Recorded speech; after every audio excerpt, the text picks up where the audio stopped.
దీనిల కోసము పెట్టే వాళ్ళు గ్రామ సభలు పెట్టుకుంటే అయిపోతాయి కదా, ఏం మేలు జరుగుతలేదు కదా. అప్పటికంటే ఇప్పుడు జనాలు ఎక్కువైపోయారు.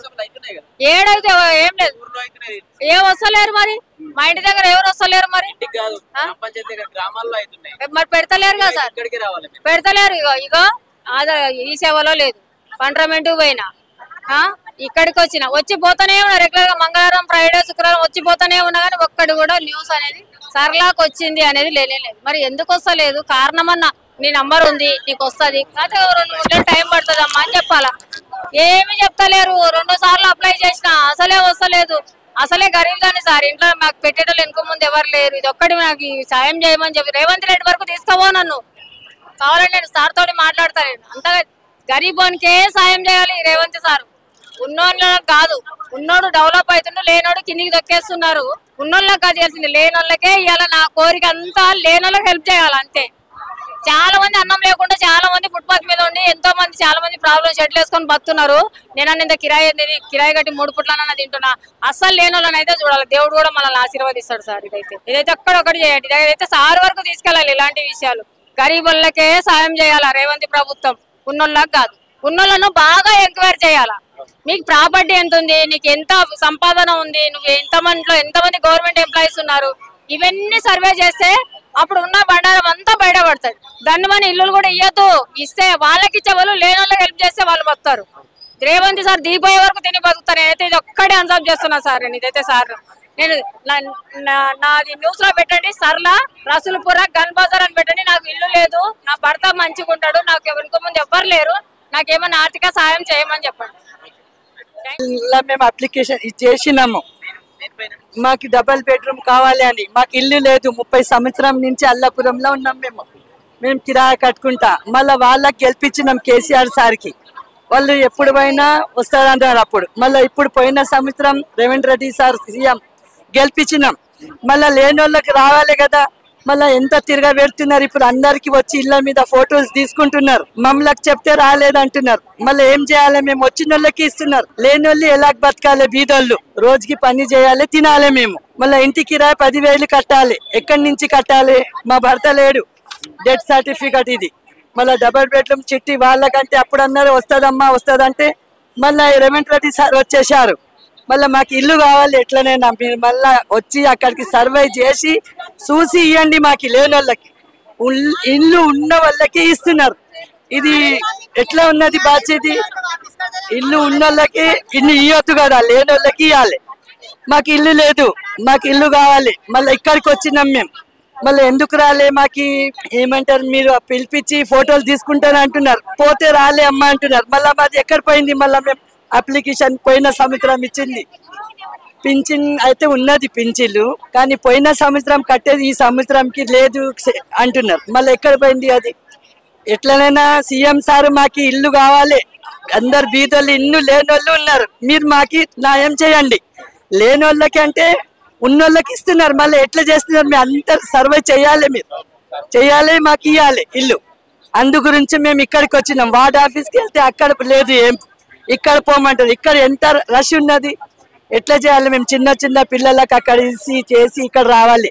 మా భర్త లేడు, మాకు ఇల్లు కావాలి. మీతోని మాకు ఈ దయ ఉన్నది, మీరు మాకు ఇల్లు చేస్తే అంతేనే. మాకు ఇంకా ఏం, ఇది 9 గంటల నుంచి 3 గంటల వరకు అన్నారండి. ఇప్పుడు మేము గ్రూప్ నుంచి ఉంటే మా దాంట్లో మాకు వదలలేదు 10 మందికి. 4గురికి ఆ పోలీస్ సార్లు 4గురికి లోపల వదిలేరు. ఉన్న వాళ్ళకి ఇస్తున్నారండి, లేని వాళ్ళకి ఏమి ఇవ్వట్లేదు. బీద వాళ్ళకి ఆ సార్ చూడాలి. మేము కూడా మీటింగ్స్ లో వెళ్తాం కానీ ఆ సార్తో మాట్లాడనివ్వరు మధ్యలో ఉన్న వాళ్ళు. బీద వాళ్ళకి ఇవ్వాలి. నెలకి 1,00,000 రూపాయలు రెంట్ వచ్చిన వాళ్ళకి, వాళ్ళకి వీళ్ళకి ఇస్తున్నారు ఫోటోలు తీసుకొని. పూరా ఏం లేని వాళ్ళకి ఇవ్వట్లేదు. గవర్నమెంట్ స్టాంప్ వేసిస్తే కూడా, మళ్ళీ అది అప్లై చేస్తే ఇది కొత్తగా చేస్తున్నాను, గవర్నమెంట్ స్టాంప్ వేసిస్తే కూడా ఆధార్ లో మీ నెంబర్ రాలేదని ఫోటో తీయలే. మా ఏరియాలో ప్రతి ఒక్కరికి తీశాడు. 1,00,000 ఉన్నోడు తీశాడు, 1 కోటి ఉన్నోడికి తీశాడు, లేనోడికి తీయట్లేదు. మీ చాలా మందికి రాలేదు. కంప్యూటర్ మరి ఎక్కిచ్చారా, మరి ఏం బై మిస్టేక్ అయిందో మాకైతే తెలియదు, దేవుడు తెలుసు. అదే ఓట్లయితే వేయించుకున్నారు కాళ్ళేల మొక్కి. మాతోనే కదా ప్రభుత్వం పైకి వస్తుంది. వెరిఫికేషన్ చేయాలి, ఎవరికి ఎంత ఉంది, ఎవరికి ఎంత ఉంది, ఏమి అన్ని చూసి చెక్ చేసి మార్కేసి లేనోళ్ళకి న్యాయం చేసి ఇచ్చేయాలి.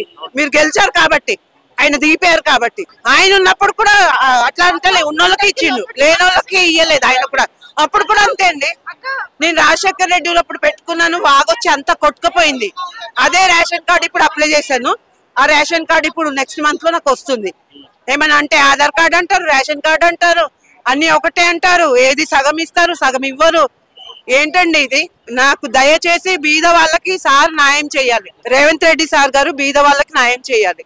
అది ఉన్న వాళ్ళకి ఇస్తే వాళ్ళే బ్రతుకుతారు.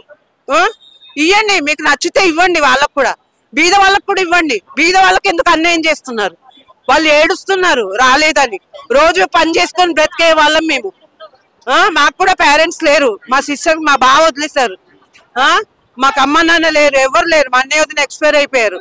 అసలు ఏం లేదు, మాకైతే చాలా బీద వాళ్ళం. దొడ్డు బియ్యమే కొనుక్కొని తింటున్నాం. నా కార్డు బంద్ చేస్తే ఇంత పరిస్థితిలో ఉంది. దేశం ఎక్కడ పోతుంది ఏం కథ అండి? కళ్ళు తెరుచుకొని పని చేయాలి మినిస్టర్ గారు, కళ్ళు మూసుకొని పని చేయొద్దండి. ఒక్క కన్ను నాకు కావాలంటే కాదండి, రెండు కళ్ళు కూడా. అందరు దేశం అంటే రెండు కళ్ళు, అందరికి చెయ్యాలి. అందరు అతను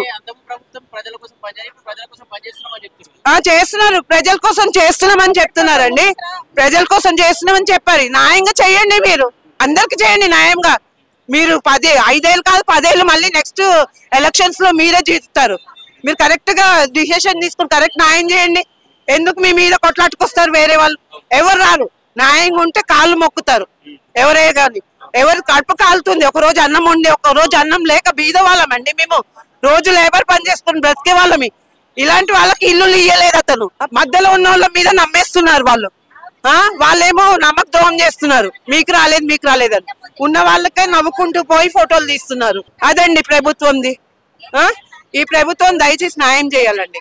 మళ్ళీ ఇప్పుడు కార్పొరేటర్ ఓట్స్ ఉంది, వాళ్ళు కూడా హెల్ప్ చేస్తాను చేయలేదు, నాకు చేయలేదు. శ్రీనివాస్ దగ్గరికి వెళ్ళా, కార్పొరేటర్ దగ్గరికి చేస్తామని ఫామ్ పెట్టుకున్నాడు అని చూద్దామంటున్నాడు ఆయన.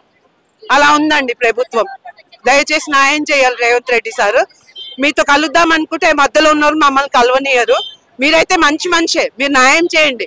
10 ఏళ్ళు ఇంకా మళ్ళీ మిమ్మల్ని గెలిపిస్తాము, మీరే ఉండాలి. అదే చెప్తున్నాం, మాకు బెడ్రూమ్స్ ఇస్తే చాలు, ఇంకా ఏమొద్దు మాకు. ఓకే సార్, నమస్కారము.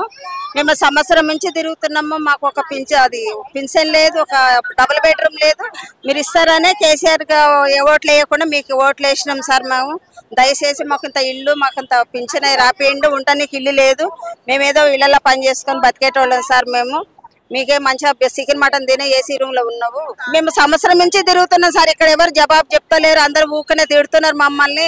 రేపు రాపో ఎల్లుండో రాపో అని అంటున్నారు సార్. లంచాలు ఇస్తేనే మాకు పింఛను డబుల్ బెడ్రూమ్ వస్తుందా సార్? లంచాలు ఇచ్చుకోవడం సార్. మేము ఇళ్లలో పని చేసుకొని బతికేటోళ్ళం సార్. మమ్మల్ని దయచేసి మాకు ఇంత ఇల్లు చూపియండి, ఉండటానికి ఇల్లు చూపియండి, ఇంత మాకు పింఛన్ రాసియండి సార్ మాకు.